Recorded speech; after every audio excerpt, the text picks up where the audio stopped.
Good morning pros. நம்ம பார்க்குறது வந்து எறும்பு. இந்த எறும்பு என்ன சைஸில் இருக்குது, கோதுமை என்ன சைஸில் இருக்குது மட்டும் பாருங்கள்.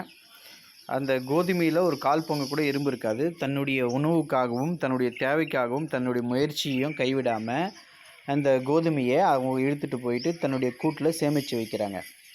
ஸோ இவங்க வந்து இருக்கிற சைஸில் தன்னுடைய முயற்சிக்கும் தன்னுடைய வாழ்வாதாரத்துக்கும் இந்த கோதுமையை அவங்க சேமிக்கிறோன்னா அவங்க இறந்துருவாங்க.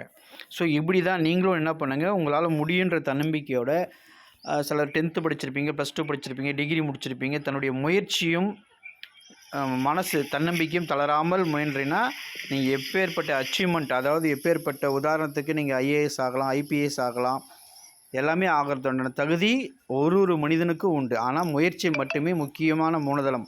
இங்கே பாருங்கள், அந்த எறும்புகள் அனைத்தும் எப்படி சேமித்து தன் கூட்டுக்கு கொண்டு போயிட்டு தன்னுடைய வாழ்வாதாரத்தையும் தன் குடும்பத்துக்கும் சேமிக்கிறது. இது மாதிரி நீங்களும் முயற்சிங்கள். நன்றி, தேங்க்யூ.